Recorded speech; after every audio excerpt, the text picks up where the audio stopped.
I was going to give you an introduction, but that's even better introduction. We're very pleased to have like one of the greatest jazz guitar players in my opinion in the world. You know, he's like one of the first call cats in New York. He's already played, even though he's very young, younger than me, even though he's got more gray hair than I have. He's on over 80 recordings. He's played with many people, including Joshua Redman and Brad Meldau, Melvin Ryan, and just, you know, plays all kinds of different kinds of things. You know? So we're just, while he's in town, he's going to play at the Sandbar tonight and Snow tomorrow. I just thought it would be a really great opportunity for him to share some thoughts and maybe do some playing and, you know, question and answer. This is very, very informal, so it's not like, you know, unless you got a speech prepared. No speech, man. That was the first speech when he talks to his instrument. So how about a hand for Peter?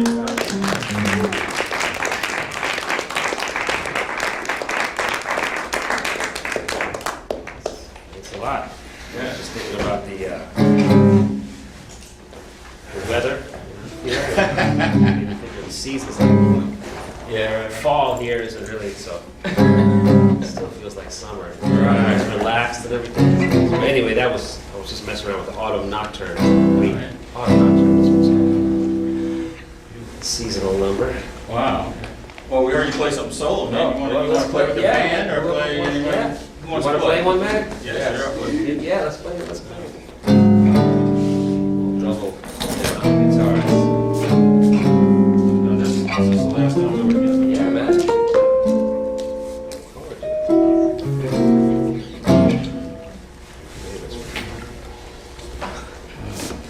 Lucky to have this guy all the time. He's always here, man. I know nowhere else to go. Yeah, I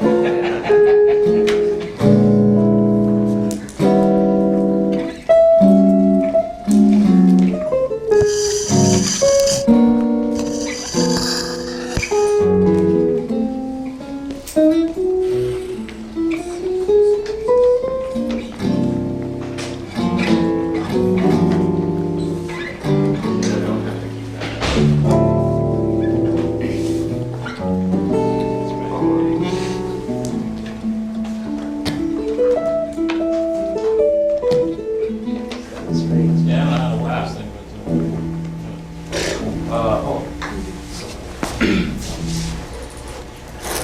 Very compact. What's that? Yeah, so that's the one I use one.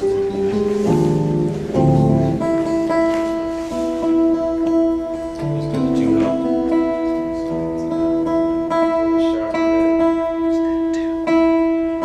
Wow, I got a tuner. Are you tuning your tuner? I am, but maybe my tuner is out of tune. That's why I need to trust these things anyway, man. Green means you're in tune, red means you're not in tune. Here's to tell you.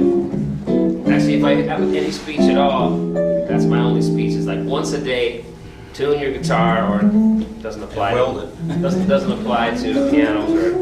But I mean, horn players, it's a feel thing. You adjust, you know, guitar, like just because we have a thing with colors and lights and flashes and all that stuff. Still, you got to tune to your surroundings first of all, and that's the thing. While you tune your instrument to the surroundings, whether it's an out of tune piano or an organ that's running on the lower current, so it's like everything's flat or whatever, or you're playing with a horn player who's got a, you know, the point is to, you know, get with what's the sound around you, not like have someone tell you whether you're in tune or not. But the thing is, like, if you think about like an athlete before they go into the game, they stretch. They're like on the side, you know, loosening up the muscles that are going to be under extreme duress in the heat of action. So this is what we use in the heat of action of playing music. This is, if I can tune my guitar, it's waking my ear up to be, now I'm ready to listen to what the sound we're going to make. Or what, you know what I mean? Like, so tuning isn't just something to do as fast as possible. Tuning is something to like, okay, I'm loose. Like, now I'm ready, you know, go in there and whatever you do, sports, whatever it is. You know. So that's just the thing. I mean, I use this thing if it's, you know, to get acclimated to some fixed pitch, but then after that, I try to not count on it, just like go with it and tune my guitar to itself. You know. That's the only thing. That's my speech. So that's it. That's it. That's my speech. And don't use the iPhone real book. Okay, that's it. Seriously, that's usually the only thing I use. That's a dangerous thing because not in and of itself with technology, but it's just like what that is just letters and numbers. It doesn't tell you really anything about the song that you might be playing. It's just for bass players, you know what I mean, or piano players who just like look at chords and play them. But it's actually like, for the convenience that it got, I think it actually does damage too, because people are going to rely on that, and use that to transpose. That's not cool. Come on, you know, use your brain to transpose. I mean, we're all getting older. You guys have a long way to go, but when 20 years from now, you're going to have to do things to keep your brain active. You know, crossword puzzles, transposing tunes is the same thing. It's the same thing. It keeps your brain. It's like, but it's how the brain works. It's like something that you know. Now you're putting it in another perspective. It's like building on knowledge you already have. But the thing about the iPhone Real Book is that it's going to foster too much people not knowing tunes, which is already kind of a thing, you know. Right. I think. I mean, Yeah, in terms of memorizing them, there's so many books around. It's just like when you learn a tune by ear and play it in a couple different keys, you'll never forget it. Right. You know, whether your iPhone's charged up or not, you can still play the tune. It doesn't matter. There's no connection, internet connection. Right. You know, because no one's going to be able to memorize tunes if they just rely on that thing. They'll only know. That's true. That's true. They'll only know Silent Night. That'll be the only tune they can play. Right. Well, how do you learn to, like when you learn a new tune? I mean, what's your process in terms of learning? Well, I try to look at it like a puzzle. Like it's what are the pieces that make it, you know, that what holds it together? What's the harmonic pattern? But what's, you know, the melody? More and more, like I want to learn the melody and learn the harmony in support of the melody. The melody, if I remember the melody, I'm not going to be. That's the thing. The tune is centered around. So it doesn't become so much about what are the changes. It becomes what's the way to best bring out the melody and just, you know, just trying to deal with. Because the more tunes you know, the easier it is in a way. Because there's certain models. There's A, B, A. There's two A's. There's two. You know, I mean, there's different kind of. And then there's ways that all the tunes are different and kind of defy the convention. So that's the fun of it. It's like learning how the tunes are like other tunes and how they're like no other tune. But there's certain things, like if you learn Embraceable You, that's a lot of tunes in that tune. There's a lot of places a lot of harmonic things that tune does that are in a lot of other songs. So it's kind of like there's certain tunes that have, to me, like a lot of those movements. And then by learning those tunes, you can really get a sense of Yeah, language, I guess that begs the question, because the fact that you see a lot of common chord changes and a lot of common forms between different tunes and things like that, is how do you approach playing on this tunes differently than that tune? You know, the melody. The melody. That's the answer. So and that's it, because if I just looking at chord changes, I feel weird now. Right. It used to bother me as much, but now like, well, what are they there for? What's the if it's a standard or whatever it is you're trying to put it together. Yes. Other than the fact that there's something you can learn from every tune, do you have a short, comprehensive list of the tunes that you found you learned the most from? I wouldn't say it's short or comprehensive. I mean, there's tunes that you learn for different reasons. Like Night in Tunisia is about 5-1, or the flat 2, So that's just like the hard thing about that tune is how it keeps resolving. 5-1, 5-1, 5-1. 2, 5, 1. So just getting with the harmonic rhythm of certain tunes, which are unique, because I mean, how many tunes go 5-1 in some way or another? All of them. So and it's just trying to figure out how, different, just different. What is this thing called up? How it's a different 5-1.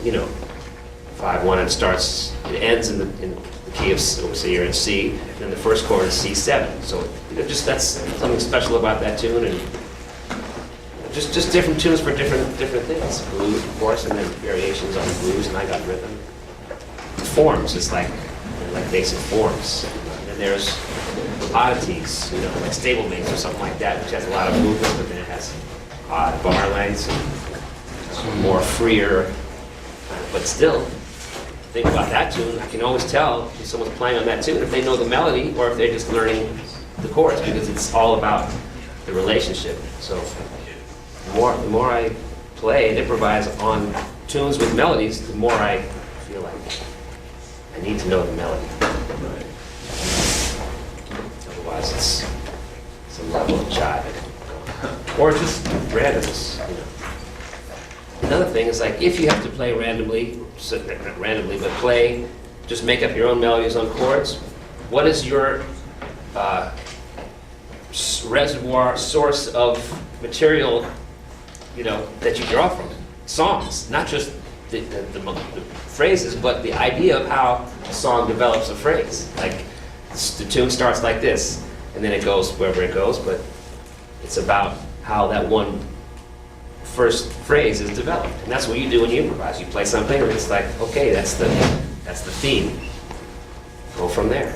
So songs teach you how to. It's like how you learn how to tell a story by listening to other stories.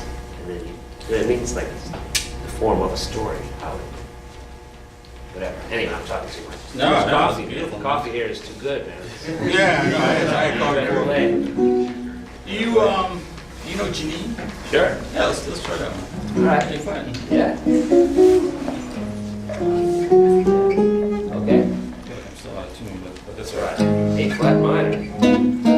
Cool. Melody? Okay. 1, 2, 2.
Yeah, man. Wow. Well, yeah, I don't know. Anybody got any questions for him, man? Or like, amazing. A minor would have been.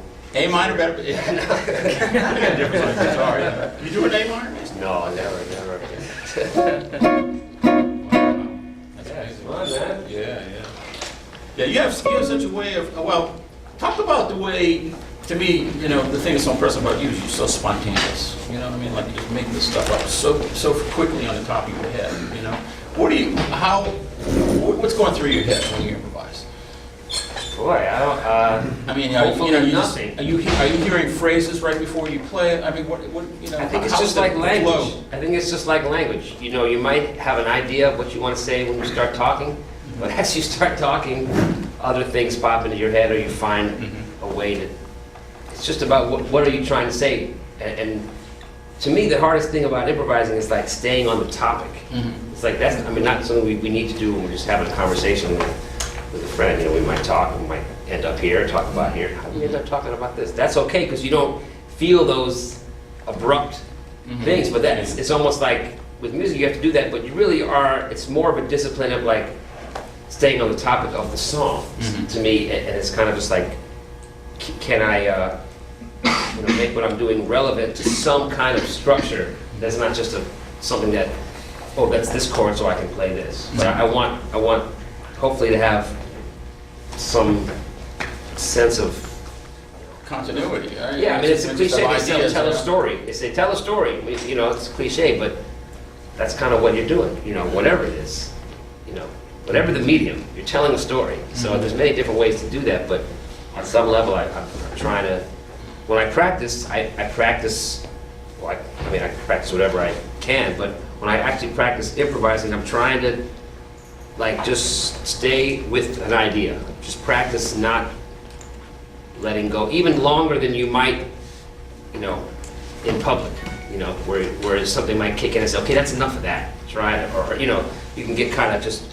But when I'm practicing, I want to try to go a little bit further. How many different things can I make this? How can I take this same idea and say it differently? Because what I need to do when I'm playing is play things that have to do with what I just played before. That's, I think, the idea. That's what I listen for in an improviser. It's like, what's the sense of what's coming next?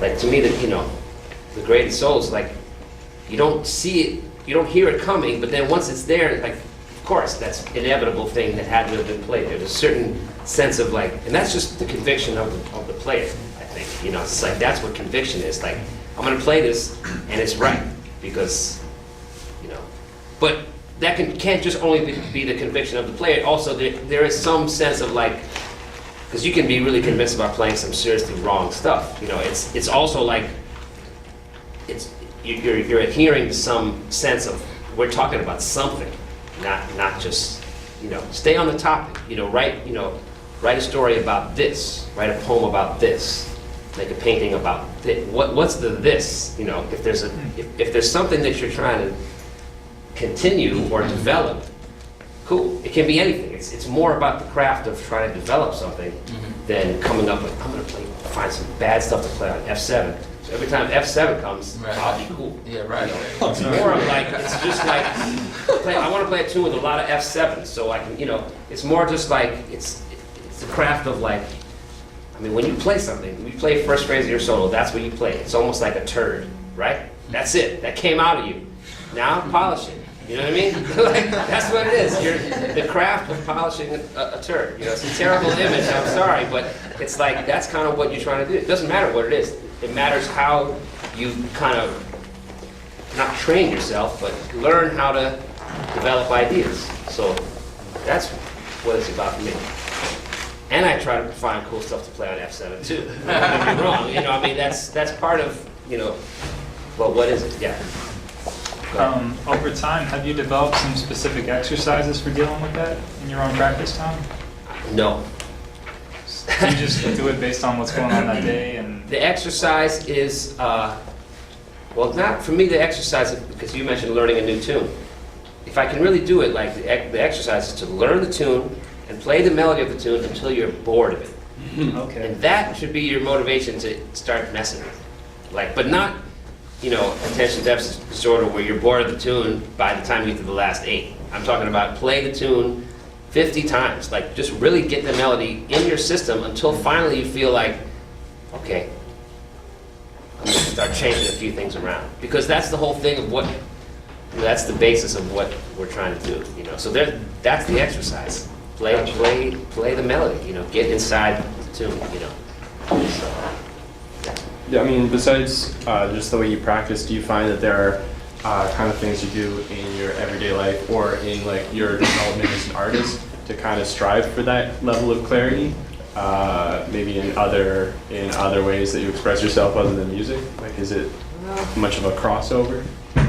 well, of course, there's a crossover in terms of, you know, honesty in music, honesty as a human being, you know, trying to look at your, I mean, music is a very personal thing. You know, you can't just be like, well, I sound terrible today, but I'm in a great mood. It never happens. If you're, you know, no, I don't think anybody would be in this room if they felt like, I mean, hopefully you can still go out and have a, you know, forget about it, you know, come back to it tomorrow, figure, you know, but I'm not saying you should let it ruin your whole day, but we're serious about this. So it's like, it's all wrapped up in, you know, so that's kind of, that's true, of course. I mean, do I do other things like meditate, you mean, or like, or Yeah, is it just kind of like, do you find like the other things that you do in your life kind of revolve around the same concept of that clarity of like being honest hopefully, with what because I you're mean, saying? you know, what you are, what you play like is just a reflection of kind of human being you are, and the music we're dealing with is very hard to hide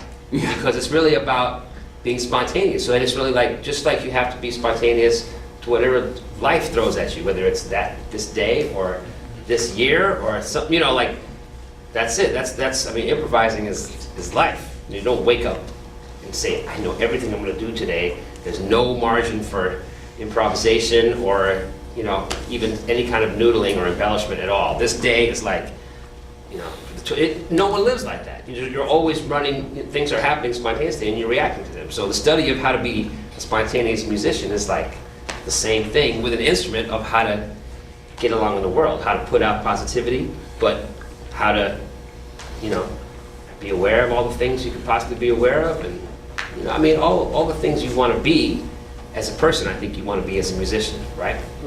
Giving, you know, when it's time to play with other people. And at the same time, okay, this is what I got to say. Can you say it like with conviction? That's a challenge. Like, do you have conviction of you as a person in life, in dealing with your parents, your wife, your whatever it is? I mean, you know, like that's a challenge, man. So it's the That's true. same You challenge. really do play your personality. You know, 'cause Way if you're around an it, yeah. introverted person, you play introverted. Yeah. You know, or Yeah. you play. You know, if you're scatterbrained, you play scatterbrained. Yeah. You play, Yeah. If you're very Yeah. organized, you play. You probably solo organized. Well, just like the study of how to be a human being, it's a study of like, well, as a musician, I kind of do this naturally, but how can I balance it with, you know, yes, scatterbrained is good, but getting lost in the form, not so good. So how do you be scatterbrained and spontaneous, but learn how to know what the hell's going on? You know, you try to find the balance between the two. Just like in life, you're trying to find the balance between being organized and being able to react, you know, because you have to have some direction. But even though you're pointing in a certain direction, it's like things come at you from the side. So you gotta be loose. You know, I mean, if anything, you know, it goes back and forth. But I think playing music teaches you, because if you play with somebody and it feels good, then you feel good around people. That's a great thing. It's a social thing. I mean, playing music with people is a social experience. I was talking with Ruben Rogers, and he was saying he did a workshop where he was telling students, a lot of it is what you play, how you play, and a lot of it is how you are to be around as a human, if you want to play music with other humans. It's like, that's the basic idea. It's like, what do you put out? You know, not just do you know the tune, can you play your ass off and all that stuff, impress the crowd or whatever, but when you're playing with other people, you know, how to be supportive. So in that sense, when you see a jazz group or any kind of group, string quartet, or any kind of people playing together, any social thing, it's like that's an example of like how humans can actually, you know, coexist peacefully, and everybody gets to, you know, express them. It's like a positive social role model for non-musicians. That's the, I think, the, you know, part of the job. Because people sense it. They sense people. They like to see people like looking at each other and reacting to each other. That's unique about.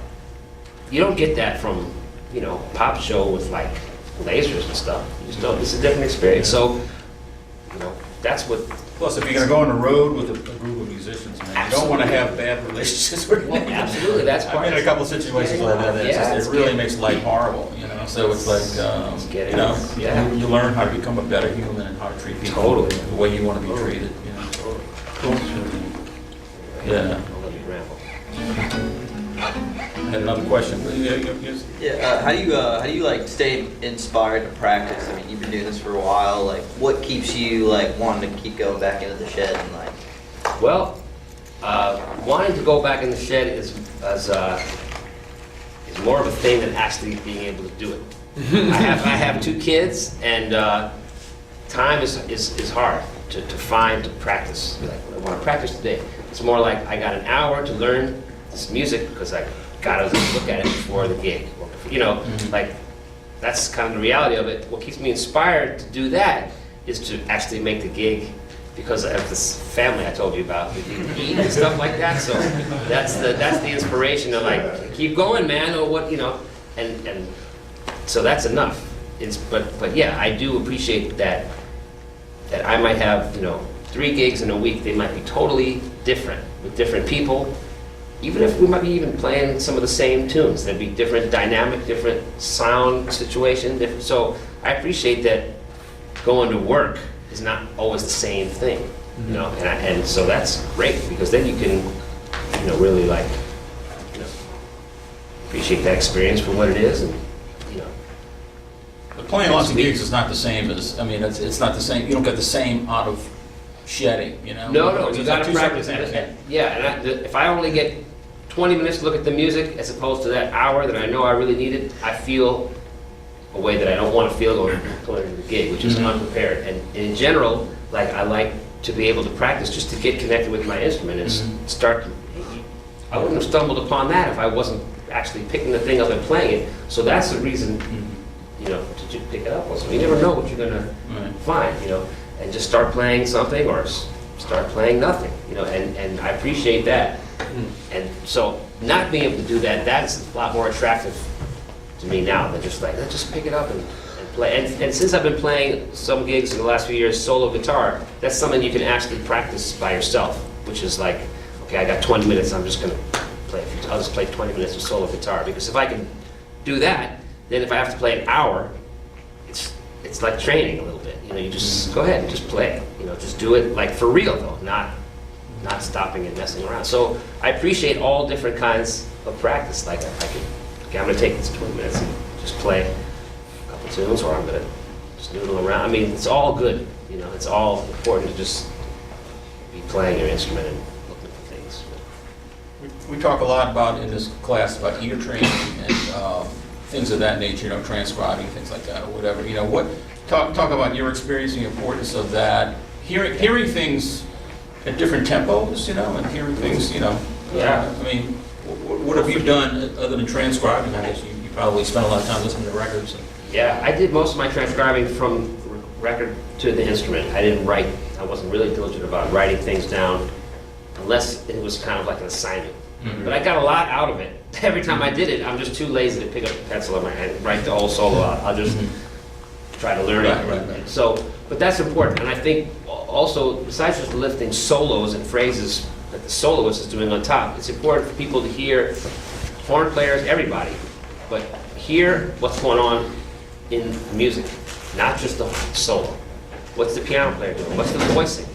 Learn to hear bass lines and hear the direction of the harmony in bass lines. Like, you can always hear, because people transcribe, they're just like skimming along the surface and just like taking everything off the surface, all the licks. But if you go down under and see what the context of the music is, what's the bass, but what's the note, what is making this whole sound, that's really important because that's what you use when you play. You have to listen to the layers of sound with you. So that's important. I mean, I think it can be over the importance of transcribing pages and pages and courses of solo is good, but you have to take some time and check out the whole thing. You know, I think.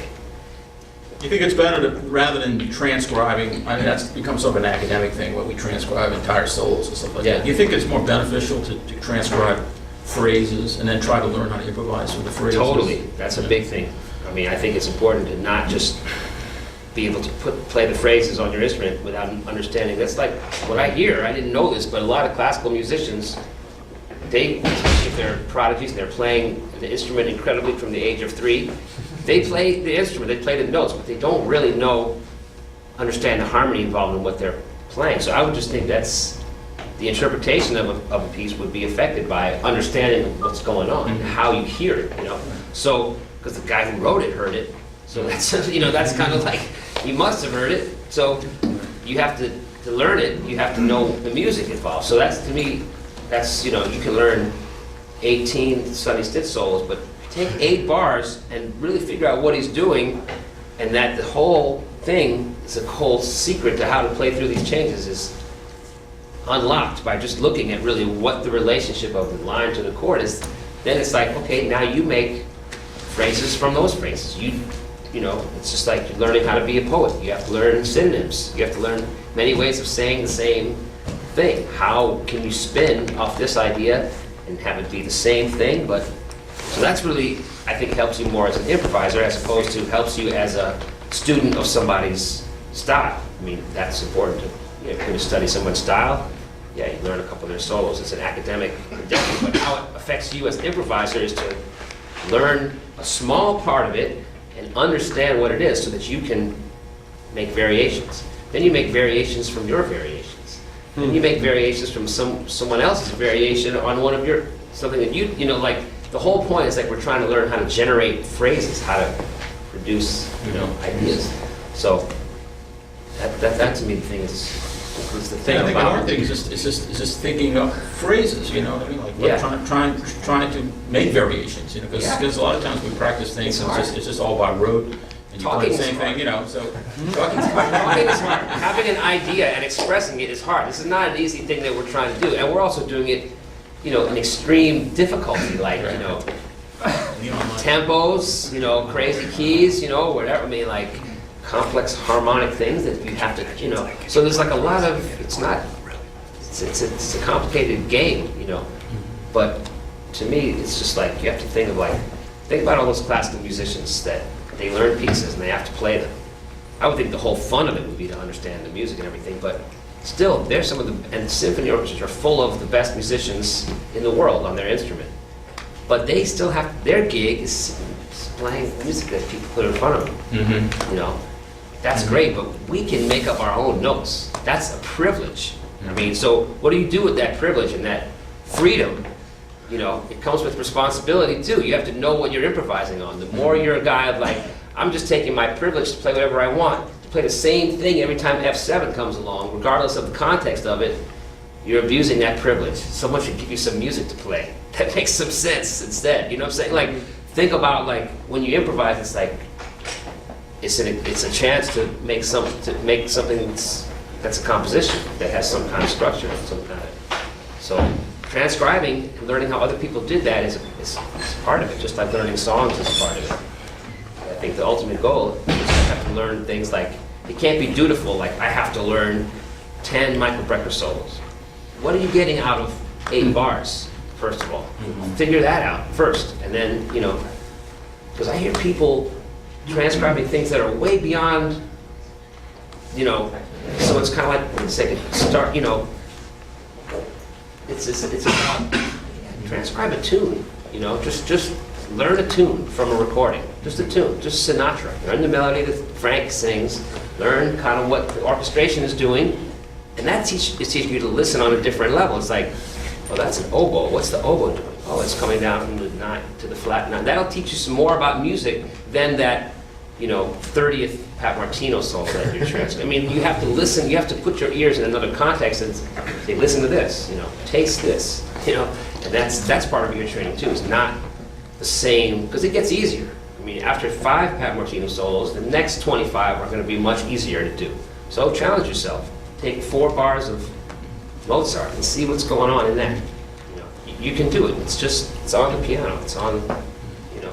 So the ear training you have to be holistic about it, I think, and curious to hear other kinds of things. Yeah, that's true. I mean, I think that's a reflection of the time we're in now. You know, with all of YouTube and all the different ways we can hear music. It's such a, you can get you know, a barrage. Of, you know, Right. it can Right. be overwhelming. You know, whereas Yeah, my you have day was access to like, so much. man, I might have had like 3 or 4 records to deal with. I had like 30 records You that had to get as much Yeah. out of those 3 or 4 records that you. That's true. So it forces you to listen down to the levels of the music.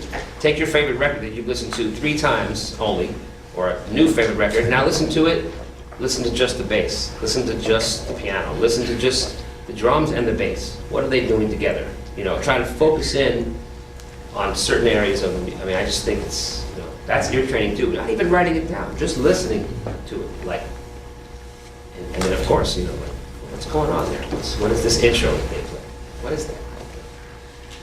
You have such a great time feel, man. Can you talk a little bit about how you develop your sense of time and rhythm? And I'm working on it and forever. It's, you know, I think the metronome is, you know, I should say about practicing. I do try to practice with the metronome once in a while to put it on and relate to something. Otherwise, like I said, I'm practicing solo guitar, which I don't normally have a metronome with me. So, you know, so otherwise, the metronome is something that you have to relate to if you're playing, even if it's just learning a line or something, or just improvising.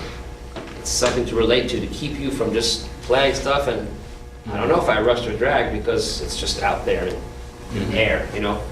It's important to relate to that because when I play with somebody else, I'm relating to how their phrases are coming at me and putting it into a pulse. So the more responsible we can be with regards to like keeping the pulse steady or being clear about, okay, maybe we're going to move it here, but now this is it, or it's going to be, let's settle. Let's play with the priority of being like, I want to put my foot where I know there's firm ground, you know, then we can go together. You know, that's the important thing. You know, if I don't feel that from the rhythm section or whatever, then it's, you know, stepping lightly, or you just, whatever I step in, I'll just clean my shoes later. You know what I mean? Just forget, you know, like, you have to feel like, otherwise you say, okay, it's heat, you know, it makes you play. You just have to, I think people have to just be aware of it together, and that's what it's about, is to, you know, feel other people's, how they feel the beat. That's the whole thing. You know, because all the harmony and all that stuff, it has to happen within those parameters. Another thing is to work on playing out of time, and that's solo. Playing solo has been that too, like how to convincingly, yeah, with conviction, just not have a steady pulse, but let each phrase have its own kind of rhythm. And then when you go into time, it's like a release of the tension of like phrase, phrase, phrase, phrase, phrase, phrase. Second eight. You know what I mean? Like you can, if you can do that, then when you go into time, it's like, okay, now we're settling into, you know, so it's just understanding the difference between those things and just really being aware of time is, you know, it's the most important thing, not just practicing density, volume, more stuff is faster. Who cares if it's fast? It's got to be descriptive of some pulse. Yeah, you know. How did you and Bill Stewart and Larry Goldings hook up? How did we hook up? Yeah. Well, I met Larry at a jazz camp. We were both in high school. It was 1984. I was 16. He was 15. He could already play. He wasn't playing organ. He was a piano player. Already very mature. And it was my first time being around like other people to play with. Like I knew some tunes, but it was my first time really. So he was just like, could already play, like sounded like an adult, you know. And then a couple of years later, I met Bill Stewart at William Patterson College. That was about '86, a couple of years later. And he was kind of pretty fully formed already with a personality and, you know, great understanding of everything, you know, form, music, drums, how to play, you know. So we had this gig, Larry and I had this gig at this place, Augie's, in New York. Larry was playing like a kind of a homemade keyboard with like a Korg and then like a Moog bass. It was pretty rickety, but he made it sound like something. And I said, I don't know, we did with a lot of different drummers. We were playing with Leon Parker for a while, then Leon split and we were doing different. And I just decided to hook up Larry and Bill, and you know, that was trying to keep it together since then, you know. So but I just, yeah, I knew them both from different places, and yeah, that's important. I mean, you guys are, you know, young. It's like this is the time to start forming bands, and you'll wake up one day and 20 years will go by and say, man, we're still playing together, man. That's why we got some stuff. That's why we feel comfortable, you know. So you got to, whatever. Sometimes the bands don't last, whether they're meant to or not, you know. But you got to start, you know. Try to do that. Sure, How do you feel about people saying that Pat Metheny doesn't play jazz? How do I feel about people saying he doesn't play jazz? Yeah. Well, I mean, who are those people and what do they mean by jazz? I mean, I think Pat Metheny plays all kinds of music. He plays music that he wants to play, different projects, different people, different kind of things. He plays jazz when he wants to play jazz, I mean, tunes or whatever. I mean, he's got his own kind of music that he plays and different projects. So he's one of those guys that's like multifaceted. I just. Sometimes he doesn't, so I wouldn't really argue with it, but sometimes he does, so. But you know Russell Malone, right? Yeah. He was like Pat Metheny that doesn't have the jazz vocabulary down. Well, you know, you can't really talk to what other people are saying. Yeah, The Russell's yeah. not here, you know, Pat Metheny's not here. Yeah. So, Yeah. Peter Bernstein is here. Why don't we play something, man? You want to play something with the rhythm Yeah. section? Let's play blues. Who's gonna play? Play something. Hey, maybe talk a little bit about what you know. If we play with the rhythm section, like Yeah. like what you like to hear from a rhythm section. All right. You know, whatever. Anybody want to play? One, two, Sure. three, Yeah. four. Anybody? Anybody got an instrument? Bring it. Yeah. I can do 1, 2, 3, 4, unless we're playing in 3. Yeah. Too much.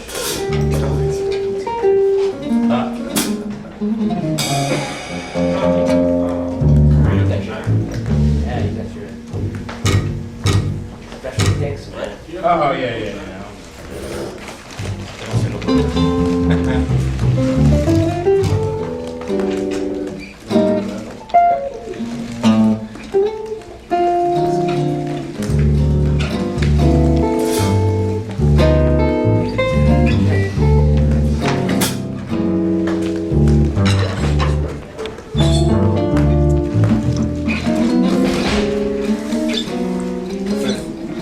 Oh, what up, man? All right. Sounded nice last night, man. Nice. Yeah, killer, man. Great. Yeah, man. What do you think?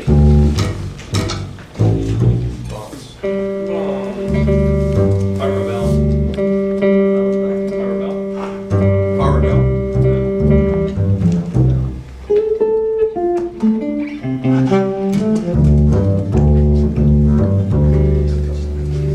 Yeah. Play something easier if you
and the tag goes up a minor third. That's the cue to do the vamp. Because you were playing the vamp, right? Or Yeah. the turnaround? See, it wasn't clear. He never played it. He kept going off to the form. That's what happened. I heard So- him do it, so I was like, Yeah. all right. Yeah, no, it's cool, but you gotta go up the third. You went up and then that's kind of felt like it could have been, you kept playing the form, but and I was lost. I don't think I did that either, but I kind of. No, you went, I heard I it. heard you. At least you looked at me, so I did it. Yeah. Like I can tell that you, but I was waiting for the cue. It's all about, see, the thing is, like, you're playing the changes and everyone's focused on the form and everything and what they're doing, but everything you're doing, you're sending messages to the other people in the band, like, in terms of what, how to play. At any level of subtlety, you're sending messages. So the most important thing is that you're aware of, was this message received? Right. So if I think I'm on this and then they're there, then you have to play something that's going to be like.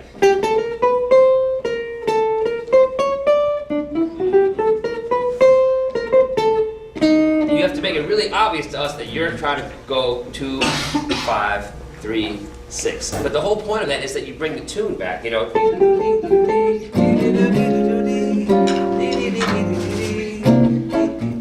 And then you're vamping, and then at the end of that,